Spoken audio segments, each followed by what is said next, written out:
સાથીઓ, વારંવાર આજે લોકો મને પૂછતા હોય છે કે સર, અમે લોનનો એક હપ્તો નથી ભર્યો તો શું અમારે જેલમાં જવું પડશે? કેમ કે આજે ઘણા લોકો લોન પણ કરતા હોય છે અને સમયસર હપ્તા પણ ભરતા હોય છે, પરંતુ અમુક સંજોગોમાં લોકો પોતાનો એ હપ્તો ન ભરી શકે ત્યારે ખૂબ ચિંતામાં પણ આવતા હોય છે. એમના મનમાં પ્રશ્ન થતો હોય કે સર, અમે લોનના 2 હપ્તા નથી ભર્યા તો શું અમારી ઉપર પોલીસ કેસ થઈ જશે?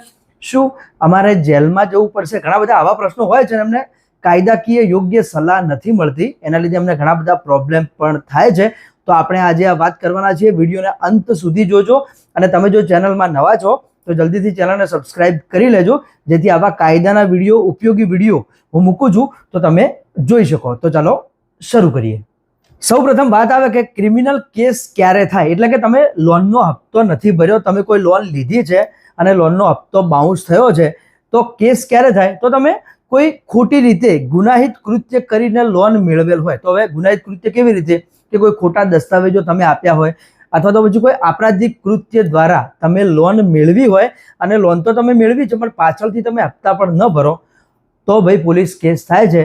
એના વગર તમારા ઉપર પોલીસ કેસ નહીં થઈ શકે. એટલે કે તમે લીગલ રીતે, સાચી રીતે તમે ઘર ઉપર કે ગાડી ઉપર કે વોટેવર તમે કોઈ પણ રીતે લોન લીધી છે અને એનો પ્રથમ હપ્તો તમે નથી ભરતા, ત્યારે શું થશે? તો તમે લોન લીધી છે અને તમારો પ્રથમ હપ્તો તમે સમયસર નથી ભરતા, ત્યારે તમારા ઉપર કોલ આવશે અને તમને જણાવવામાં આવશે કે આ પ્રથમ હપ્તો તમે ચૂકી ગયા છો, જલ્દીથી તમારો પ્રથમ હપ્તો તમે ભરી દેજો. એટલે કે અકાઉન્ટ ઓવરડ્યુની કેટેગરીમાં આવી જશે. અને પછી શું થશે કે તમે જે સમયસર તમારે પૈસા ભરવાના હતા, લોનનો હપ્તો જે તમારે સમયસર ભરવાનો હતો એ તમે નથી ભરતા, એટલે પછી પેનલ્ટી લગાવવામાં આવશે અને જે અકાઉન્ટ તમે ડ્યુ થયું છે એને પેનલ્ટી લાગશે. એટલે કે પેનલ્ટી સાથે તમારો હપ્તો તે વસૂલ કરવામાં આવશે. ત્યારબાદ બીજો હપ્તો બાઉન્સ થાય છે. અકાઉન્ટ છે ઓવરડ્યુ થઈ ગયું છે, એ કેટેગરીમાં આવી ગયું છે કે ઓવરડ્યુ થઈ ગયું છે, વારંવાર તમારા ઉપર ફોન આવશે કે જલ્દીથી તમે તમારો હપ્તો ભરો, નહીં તો તમારા વિરુદ્ધમાં આ કાર્યવાહી કરીશું, આવું કરીશું, લીગલ નોટિસ આપીશું,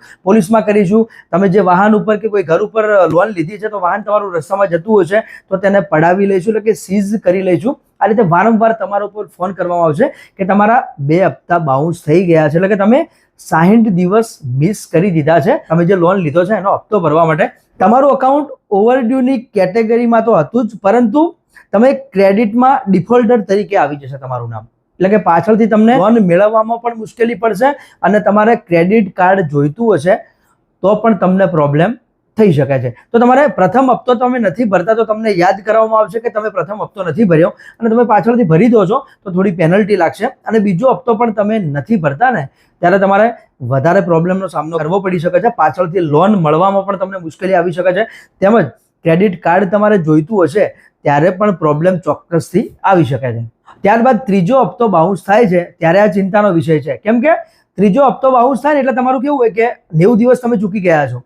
તમારે જે સમયસર હપ્તો ભરવાનો તો તમે 90 દિવસ સુધી નથી ભરી શક્યા, એટલે કે 3 મહિના સુધી તમે તમારો લોનનો હપ્તો ચૂકવવામાં નિષ્ફળ ગયા છો, તો તમારું જે અકાઉન્ટ છે ને એનપીએમાં આવી જશે, એટલે કે નોન પરફોર્મિંગ એસેટમાં આવી જશે. એટલે પછી શું થશે? પછી લીગલ કાર્યવાહી શરૂ થશે. તમારા ઉપર લીગલ નોટિસ પણ આવી જશે. કોઈ એડવોકેટ જે એમનું ફાઇનાન્સ કંપની છે કે એમના એડવોકેટનો ફોન પણ આવી જશે.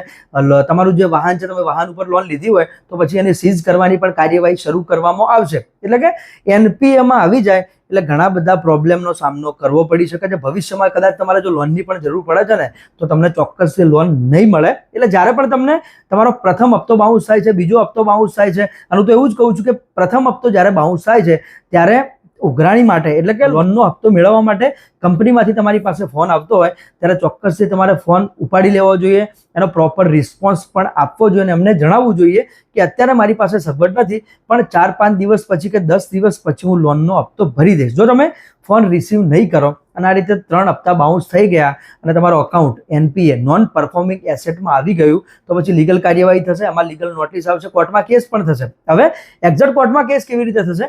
તો તમે ઘર ઉપર લોન લીધી છે, કોઈ ગાડી ઉપર લોન લીધી છે, તો પછી એને જપ્ત કરવાની કાર્યવાહી શરૂ કરવામાં આવશે. લીગલ રીતે જે પણ રેમેડી થતી હોય એ પ્રમાણે એ કાર્યવાહી કરવામાં આવશે. અને કદાચ તમે પર્સનલ લોન કરી છે કે બીજી રીતે કોઈ લોન લીધી છે તો પછી તમારા વિરુદ્ધમાં કોર્ટમાંથી ઓર્ડર લેવામાં આવશે અને કોર્ટનો ઓર્ડર થશે એટલે તમારે ચોક્કસથી એના હપ્તા ભરવા પડશે અને લોન ચૂકવવી પણ પડશે. અને ઘણીવાર એવું પણ થાય કે લોન સેટલમેન્ટ માટે પણ પ્રયત્ન કરવામાં આવે, જે કંપની છે એમના દ્વારા, કે ભાઈ હવે અમારે તમારા હપ્તા નથી જોઈતા, પણ 10 લાખ તમારા બાકી છે તો આટલામાં સેટલમેન્ટ કરો, તો આ પણ એનપીએ થયા પછી આવી શકે છે. એટલે આખી લોન તમારે તાત્કાલિક પણ પેડઅપ કરવી પડી શકે છે, કેમ કે તમારું જે અકાઉન્ટ છે એ એનપીએમાં આવી ગયું છે. પરંતુ આજે ઘણા લોકોને એવો ડર હોય છે કે સર અમે હપ્તો નથી ભર્યો, પોલીસ અમને જેલમાં પૂરી દેશે. તો ભાઈ પોલીસ ક્યારેય જેલમાં નહીં પૂરે. આમાં પોલીસનો કોઈ વિષય આવતો જ નથી.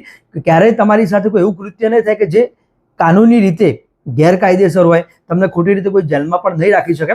અને ઘણા લોકોને એવા પણ પ્રશ્નો કે સર સીઝરો આવે છે, હેરાન કરે છે, એક હપ્તો પણ નથી ભર્યો અને સીઝરો બાઇક ઉપાડીને લઈ જાય છે, તો ભાઈ આવું નહીં કરી શકાય. જો સીઝર આવું કરે છે ને તો સીઝરો વિરુદ્ધ પણ કાર્યવાહી કરી શકે છે. પણ જો 3 હપ્તા બાઉન્સ થયા છે, 90 દિવસ ગયા છે, 3 મહિના ગયા છે, તો ચોક્કસથી તમારું અકાઉન્ટ એનપીએમાં આવશે. ત્યારબાદ લીગલ નોટિસ પણ આવશે, કેસ પણ થશે, હપ્તા પણ ભરવા પડશે અને ઘર કે ગાડી ઉપર તમે લોન લીધી છે તો એ જપ્ત પણ કરવામાં આવશે. આ બાબતે તમારે કોઈ પણ પ્રશ્ન હોય તો કોમેન્ટ જરૂર કરજો અને જોડાયેલા રહેજો અમારી સાથે. મળીશું ફરીથી નવા વિડીયો સાથે. જય હિન્દ, જય ભારત.